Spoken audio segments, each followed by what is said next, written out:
আল্লাহ তাআলার প্রথম হুকুম কি বলেন তো? পড়ো। বলেন তো কি প্রথম হুকুমটা কি বলেন? পড়ো। ইকরা, পড়ো। কার নামে? আসতে বলবেন না, কার নামে? আল্লাহর নামে পড়ো। আমার দেশে পড়াশোনা যে হচ্ছে না তা না, হচ্ছে। শিক্ষিতের হার বিগত সকল সময়ের চাইতে এখন বেশি না কম? বেশি। আমার দেশে এখন শিক্ষিতের হার অনেক। কিন্তু যে শিক্ষিতরা আমরা দেখতে পাচ্ছি, যে শিক্ষিতদের দেখতে পাচ্ছি, আমার দেশের উন্নয়নে ধরুন শ্রমিকরা দেশটাকে পিছায় দিয়েছে না আগায় দিয়েছে? আগায় দিয়েছে। আমার দেশের কৃষক যারা কৃষি কাজ করেন তারা দেশকে পিছায় দিয়েছে না আগায় দিয়েছে? আগায় দিয়েছে। প্রবাসী, লক্ষ লক্ষ প্রবাসী প্রবাস জীবনে থেকে ওই পাখির মতো ঝুলে ঝুলে কনস্ট্রাকশনের যে কাজগুলো করেন, তারা দেশকে পিছায় দিয়েছেন না আগায় দিয়েছে? আগায় দিয়েছে। আচ্ছা বলুন তো, শ্রমিক, এই কৃষক, এই প্রবাসী লোকগুলো কি শিক্ষিত না অশিক্ষিত? অশিক্ষিত। তারা অশিক্ষিত হওয়ার পরও এই শ্রমিক, এই প্রবাসী, এই কৃষক অশিক্ষিত থাকার পরও দেশকে তারা আগায় দিল, দেশের উন্নয়নে বিশাল ভূমিকা পালন করলো। কিন্তু দেশকে পিছায় দিল কারা? বলেন কারা? শিক্ষিতরা। কোন শিক্ষিতরা? যারা কোরআন শিখেছে তারা মনে হয় নাকি? বলেন বলেন তারা? তাহলে শিক্ষা দু প্রকার। দেশকে পিছায় দিয়েছে রুহের শিক্ষায় শিক্ষিত যারা, যে শিক্ষার মধ্যে প্রাণ আছে, ওহির শিক্ষার মধ্যে যে প্রাণটা আছে, এই শিক্ষায় শিক্ষিত লোকগুলো দেশকে পিছায় দেয় নাই। দেশের টাকা লোপাট করে বাইরে পাচার করেছে ওই সমস্ত শিক্ষিতরাই যারা কোরআন ছাড়া জ্ঞান অর্জন করে জাতিকে ঠকিয়ে দিয়েছে। সম্মানিত ভাইয়েরা, আমি বলছি না যে আপনি ইঞ্জিনিয়ার হবেন না, হবেন। আমি বলছি না আপনি ডাক্তার হবেন না, হবেন। কেন হবেন না? ডাক্তার হবেন, ইঞ্জিনিয়ার হবেন। কিন্তু সব জ্ঞান অর্জন আপনি করতে পারবেন, আপত্তি নেই। কিন্তু সবার ডাক্তার হওয়া ফরজ না, সবার ইঞ্জিনিয়ার হওয়া ফরজ না। কিন্তু সবার জন্য জান্নাত পাওয়ার জন্য কি শেখা ফরজ? বলেন বলেন বলেন, কি শেখা ফরজ? কোরআন শেখা সবার জন্য ফরজ। সম্মানিত ভাইয়েরা, এই জাতিকে কোরআন থেকে মাহরুম রাখা হয়েছে। আমরা এমন একটি শিক্ষানীতি দেখতে চাই, যেহেতু একটা মাদ্রাসার প্রোগ্রামে আসছি, আমি স্পষ্ট ভাষায় জানিয়ে দিতে চাই, আমরা সামনে এমন একটি শিক্ষানীতি দেখতে চাই, যে শিক্ষানীতির ভিতরে সকল ফ্যাকাল্টিতে, সকল শিক্ষায়, সকল প্রতিষ্ঠানে সবার আগে এক নম্বর সিলেবাস হবে কোরআন। এটা কি দেখতে চান আপনারা? জাতি তখনই ভালো হবে যখন জাতির হাতে তুলে দেওয়া হবে কি কি তুলে দেওয়া হবে? কোরআন। কিন্তু আমি নিজেও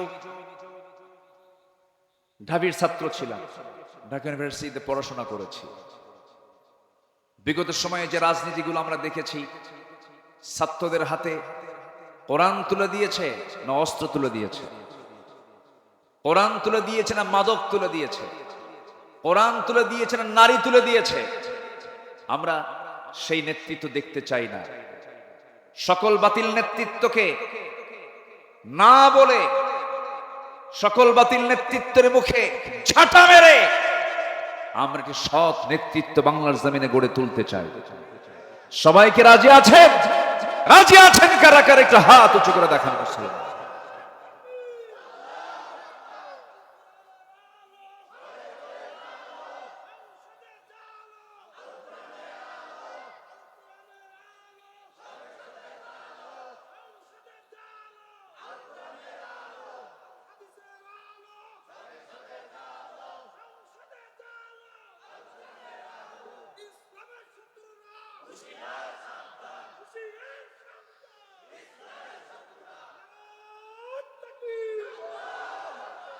আল্লাহ কবুল করুন, জোরে বলি আমিন।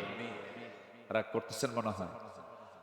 আমরা যখন রাষ্ট্র নিয়ে কথা বলি, আমরা যখন সমাজ নিয়ে কথা বলি, তখন একটা মহলের গায়ে চুলকানি শুরু হয়, আছে কিনা? হুজুর আপনি দোয়া করে দিবেন, আমরা যা করি করি, আপনাদের দায়িত্ব হলো দোয়া করা। বাচ্চা হলে আজান দাও, বিয়ের প্রয়োজন হলে একটু বিয়ে পড়ায় দাও, আর মরে গেলে একটু জানাজা পড়ায় দিবেন। এই তো আপনাদের ডিউটি। আপনারা আবার এই দিক থেকে কথা বলেন কেন? আমার দেশে আবার কিছু হুজুরও ছিল, বিগত 16 বছর দেখেছি আমরা, সিনেমা হল উদ্বোধন হবে, হুজুর গিয়ে দোয়া করে। মদের ফ্যাক্টরি উদ্বোধন হবে, দোয়া করে আল্লাহ এই ফ্যাক্টরিতে বরকত দিয়ে দাও। আছে কিনা বলেন? এখনো ঘাপটি মারে এই সমস্ত মুনাফিক চক্র আছে না নাই, যারা সামান্য কিছু অর্থের বিনিময়ে দিনকে বিক্রি করে দেয়। ইয়াহিয়া তাকির একটা কথা খুব পছন্দ হয়েছে, ছাগলের দাম 20,000 টাকা, আর একটা ব্যক্তি তার ইমান বিক্রি করে 500 টাকা দিয়ে। সম্মানিত ভাইয়েরা, আমরা নিজের জীবনটাকে সাজাবো কোরআন দিয়ে, জোরে বলি ইনশাআল্লাহ। আমি 8টি পয়েন্টে কথা বলতে চাই, সময় লাগবে, আমাকে সময় দেবেন। আমার আবার তবিয়ত হলো একটু সময় নিয়ে কথা বলা, এটা অভ্যাস। আমি যারা আমার আলোচনা শোনেন, আমি একটু সময় নিয়ে কথা বলি, যে সময় আমাকে দিলে আমি তাহলে কথা বলা শুরু করতে পারি। কারো কোনো আপত্তি নাই তো? হয়তো কষ্ট হচ্ছে আপনাদের, একটু গরম, অসুবিধা হচ্ছে, একটু মনোযোগ দিয়ে শুনবেন। আল্লাহ তুমি শোনার তৌফিক দান করুন, জোরে বলি আল্লাহুম্মা আমিন। কোরআনের আলোকে প্রকৃত মুমিনের আদর্শ চরিত্রের একটা রূপরেখা আমি তুলে ধরতে চাচ্ছি। আমরা আমাদের চরিত্রকে সুন্দর করে সাজাবো হলো কোরআন দিয়ে, জোরে বলি ইনশাআল্লাহ। নাম্বার 1, আমার দিলটা থাকতে হবে সর্বক্ষণ কার ভয়ে ভীত? আসতে বলবেন না, কার ভয়ে ভীত থাকতে হবে? আল্লাহর ভয়। আল্লাহর ভয়ে ভীত হলেই পৃথিবীর কোনো ভয় ওই দিলে স্থান পায় না। আল্লাহর ভয়টা ইস্তেকামাত হলে পরে সেই দিলের মধ্যে কোনোদিন কোনো কপট, কোনো কটু চক্রান্তকারী তার ঈমানকে ছিনতাই করে নিতে পারে না, সেই হৃদয়ে শয়তান বাসা বাঁধতে পারে না। এজন্য আমাদের দিলে যে ভয়টা, এই ভয়টা জাগ্রত করতে হবে। কার ভয়? আল্লাহর ভয়।